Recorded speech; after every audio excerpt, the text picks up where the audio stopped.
Hello Stampers, my name is Linda Bedinger and I'm an independent Stampin' Up! Demonstrator. And today I'd like to show you how to make a box to hold a candle this size. This is the third in my series, DIY, figuring out how big your box has to be to fit what you have for it. So it's custom box making. I've shown a simple little open top box, and I've shown a box with a lid, and this one will also be a box with a lid, but because this candle, I promised this time to do a larger candle. The last time I did one that was about 3 by 3, and this one is actually almost 6 inches tall and just about 3 inches wide. And what I've done is measured this, and this candle is just a skosh shy of 6 inches, which is good because our maximum to use one piece of paper to do this is 6 inches. And I'll explain that as we go here. So this candle measures just a tiny bit under 6 inches. There's just ever so slightly a margin here, which is good. And then the candle itself measures 2, and I think I decided it was just a little under 3 inches. This is 2 3/4, and when I measured it here, it comes out more like 2 7/8. So we're going to say that the dimensions of our project then are going to have to be 6 inches by 3 inches. So 6 inches for the height of the candle and 3 inches for the diameter of the candle. So this is where we figure out what our box needs to be in order to accommodate this candle. And our box is, we're going to put our candle in this way, and our lid is going to fit over the top. So we'll end up with a rectangular box, and we'll end up with a lid then that covers it, and it's a nice tight-fitting lid. All right, so in order to do that, if our candle base or box base needs to be 6 inches by 3 inches, so we need 6 inches on the side and then 3 inches to come up the sides on all 4 sides. So 6 inches plus 3 inches plus 3 inches is 12 inches. And it just so happens that the paper that we're using is a 12 by 12 sheet of paper. So really the limitation on something that has a diameter or a depth to it of 3 inches that is 6 inches long is 12 inches. Unless we start piecing paper together, and we can do that in order to make that work, and I'll show some other things as we move forward on these videos. Then we need the box to be 3 inches, and then it needs to also come up 3 inches all the way around. So 3 plus 3 inches plus 3 inches for the sides is 9 inches. So what we need is our first paper needs to be 12 by 9 in order to accommodate this. And if you've been watching, you'll know then scoring in this case is at 3 inches all the way around. And we'll talk about that as we go here. Then the lid needs to be 6 inches to 6 by 3 inches to accommodate covering our box top here. Plus we're going to add 1/16 on either side to go just slightly over so that it'll close over the box. And then on this one I'm adding 1.5 inches on overhang, because I think proportionately 1.5 inches will look the best. So it's 6 inches plus 1/16 plus 1.5 plus 1.5, and that all total, the two 1.5s equals 3, so we're really looking at 9 1/16.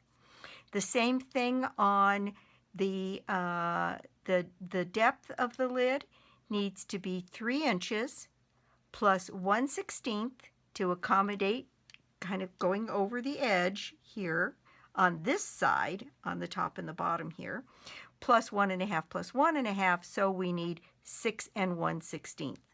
So here we go. This is what we have. The base of the box needs to be 6 inches by 3 inches plus 3 inches on all 4 sides. So that's how we get 12 inches across this way and 9 inches across this way. So let's start by just making those cuts.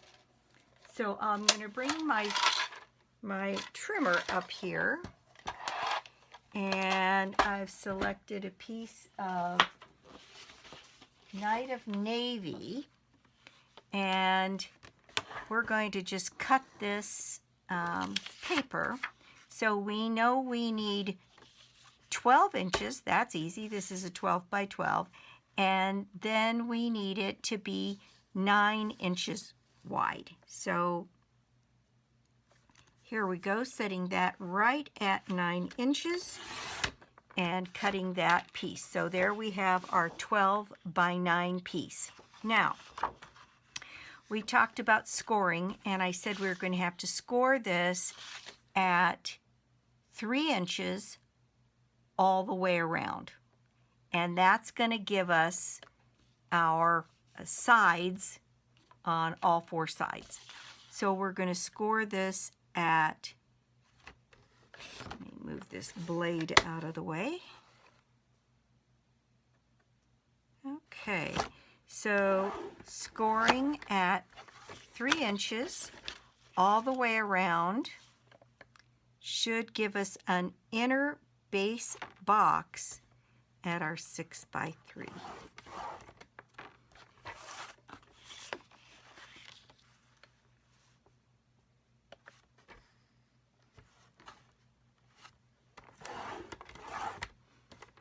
One more to score.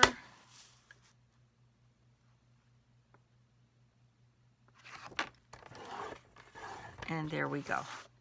So our inner square here should be 6 inches exactly, which it is, and it should be by 3 inches, which it is.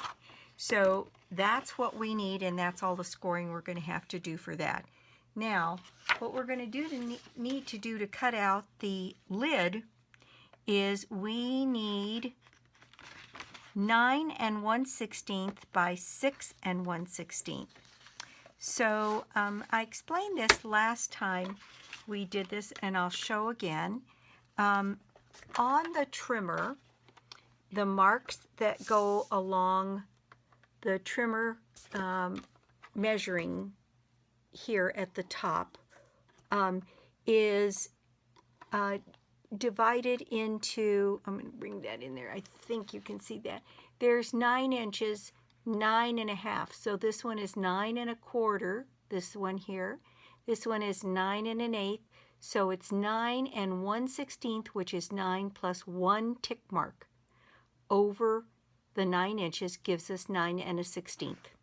So we will set this to 9 1/16.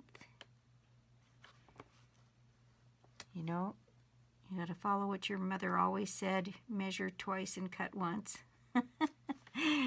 So here we go, 9 1/16, and we'll cut that piece, and then we need 6 1/16. So 6 plus 1 tick mark puts us at 6 1/16. Now, on the lid, the overhang that we want on the box is 1.5 inches. So we are going to score this at 1.5 inches all the way around our piece of paper here. So at 1.5, at 1.5,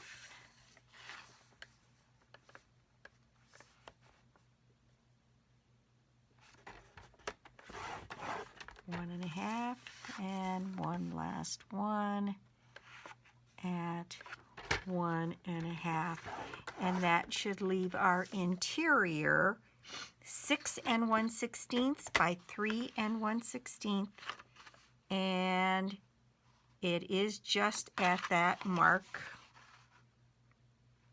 just one tick mark over in both cases. Okay, so that is all of our scoring done. And really, once you get the hang of making boxes, particularly when they're square or rectangular, it gets to be a little bit easier because it's very, very predictable. Okay, so let's see, I'm going to grab a larger pair of scissors here. And I'm going to cut up my flaps here for the larger piece, the base of the box.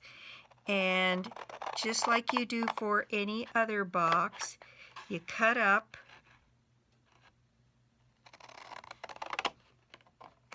and create flaps for the sides, because these pieces are going to fold up and be our sides.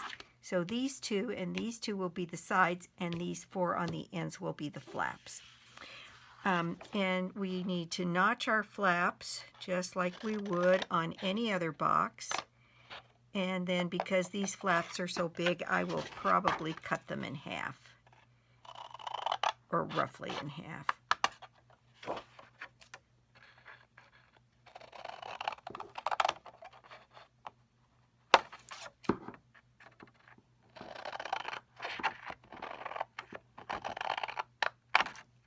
Okay, and I'm going to cut a little less than half off of these flaps.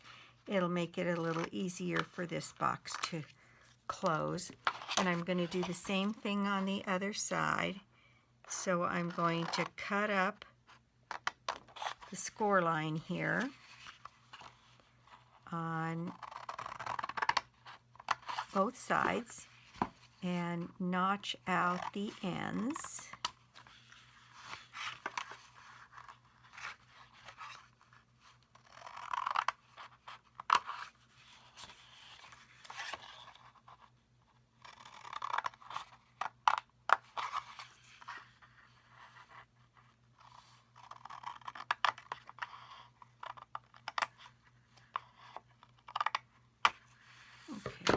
Let me get rid of all of this extraneous material and cut my flaps down. Like I said, maybe a little less than half.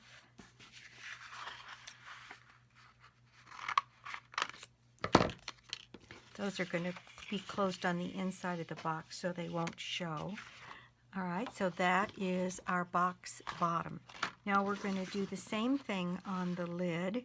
I'm going to use smaller scissors for that. And we're going to create the flaps and the sides for our lid.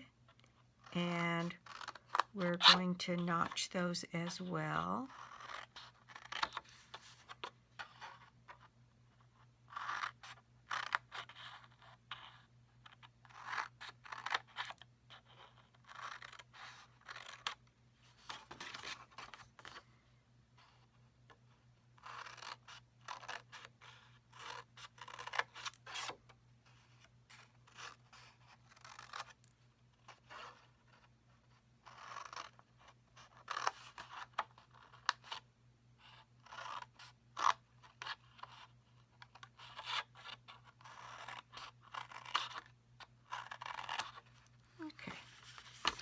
And there we have our box lid also cut.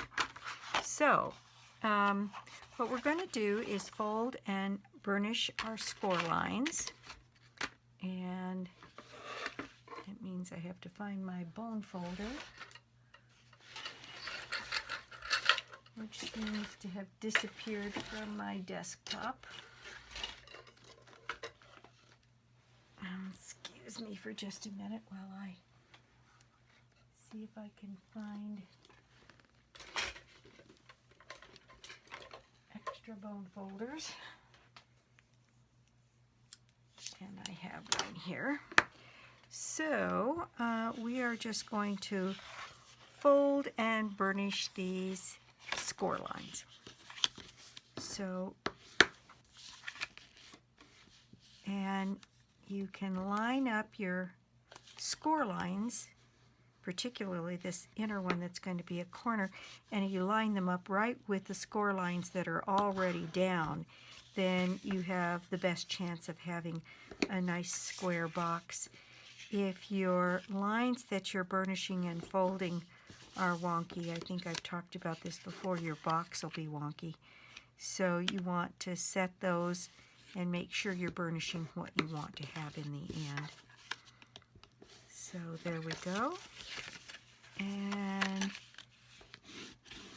we'll burnish these here. And then what we're going to do is put fast fuse. Because this candle is fairly heavy, you want to use a very strong glue. So I would suggest fast fuse or Tombow. In fact, maybe I'll use Tombow. It's a very, very strong glue, and that's exactly what we want here. So I'm going to go around the flaps here, and I'm going to put plenty of glue on here to close this up the way we want.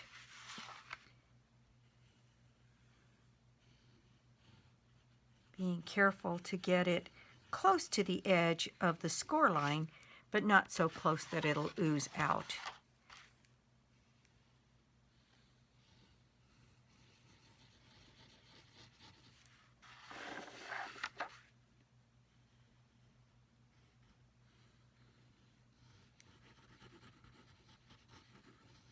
Okay.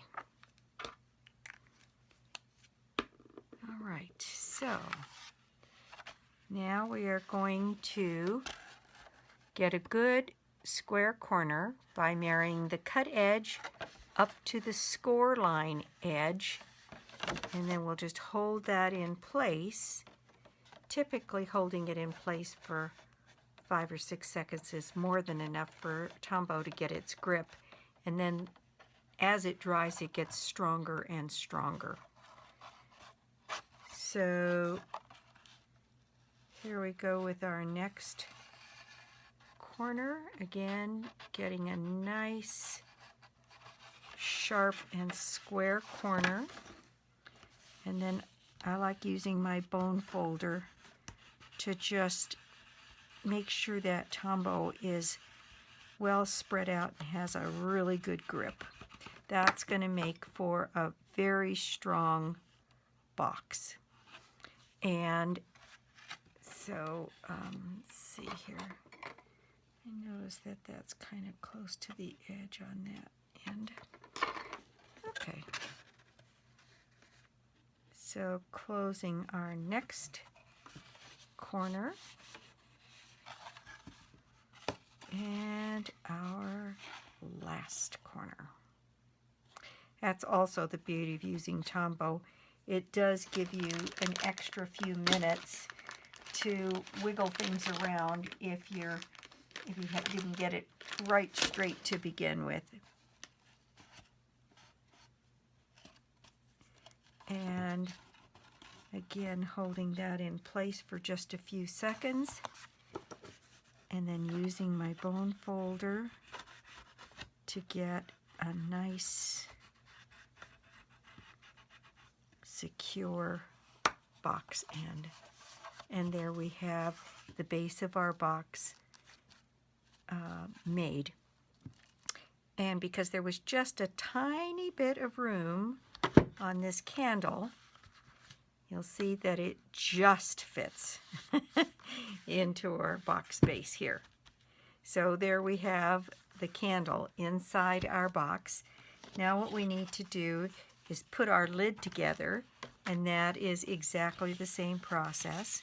We will fold and burnish our score lines.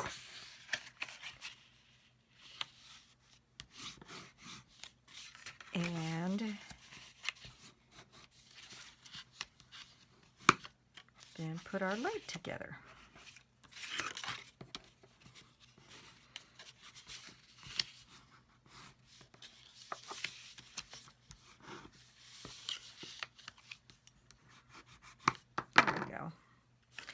The next box that I make will show one that is tall and has a lid that closes into the box rather than has a separate lid.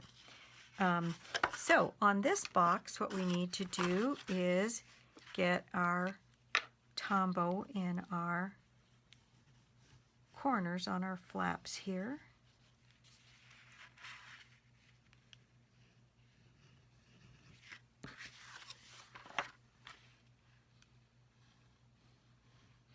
This is not a place you want to skimp with glue. The stronger your corners are, they reinforce your box, and it can make all the difference between having a box that really goes together and is sound and secure versus one that's kind of wobbly and kind of pulls apart, and that's, boy, not what you want at all. So we're going to do the same thing we did on the bottom of the box. We're going to get some nice square sharp corners and use the bone folder to secure the glue in there,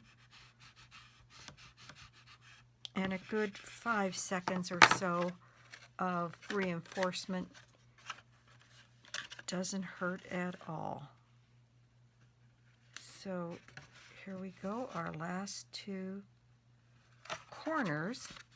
And because we added a 1/16 of an inch on either side, this lid should just fit over that box base and give us a nice tight fitting lid.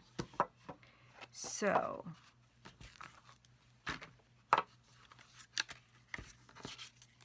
here we go. And if we did it right, this lid should just go over the candle box. There we go, and you have a box with a perfectly fitting lid.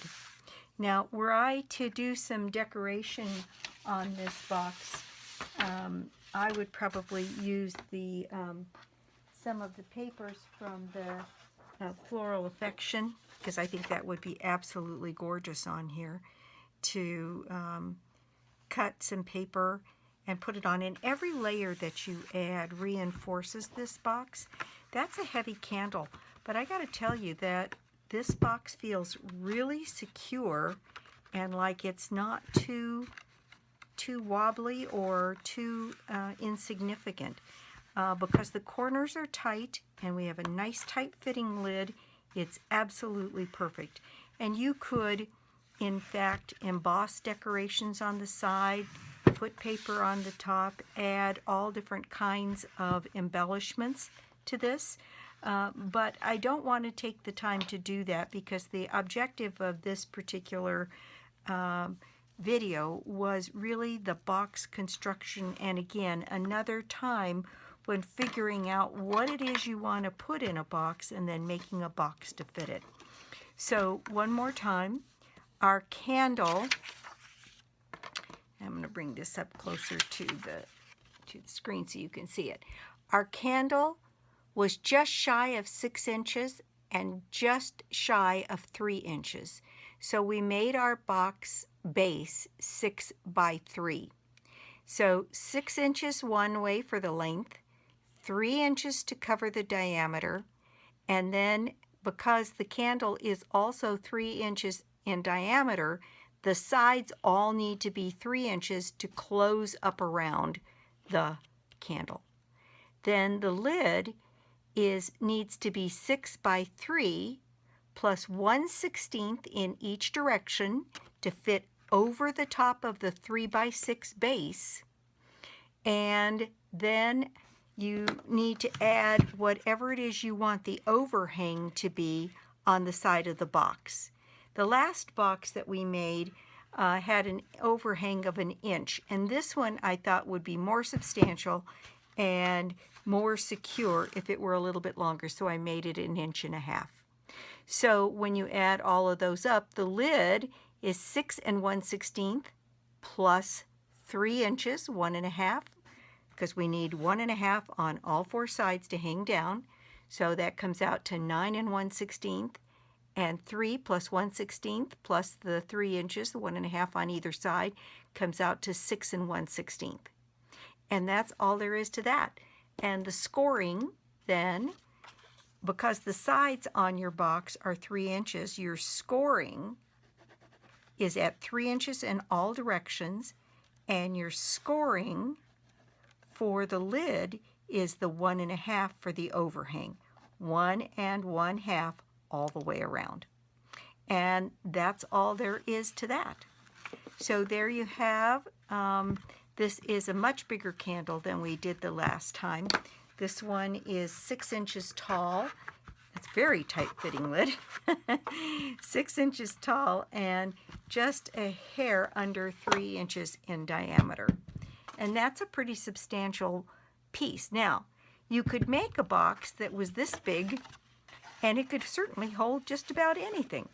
That's a pretty good-sized box, and would hold any number of things in the way of Christmas gifts or any kind of little something you wanted to put in it.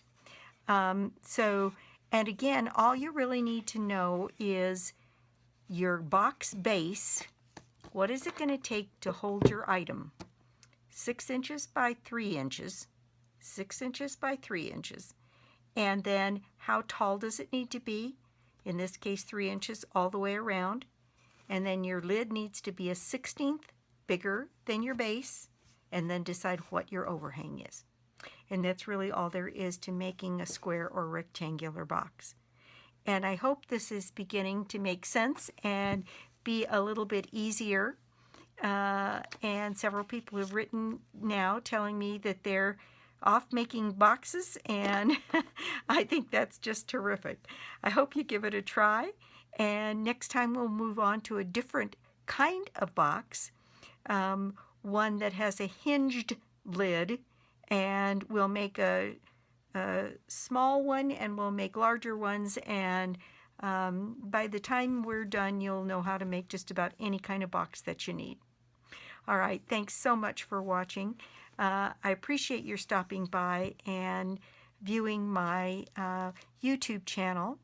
And if you don't have a Stampin' Up! Demonstrator, I'd love to be your demonstrator. This month for December, what we have is, I said it wrong the last time, it's not the Best Birds die set. It is the matching, that's the stamp set. So the prize drawing this month is the Birds and Blooms Thinlit set, and that is the prize draw for the month of December. And I will be back in a day or so, and I'm going to switch back to making cards, and then we'll intersperse boxes as we go. So that's it for now. Bye.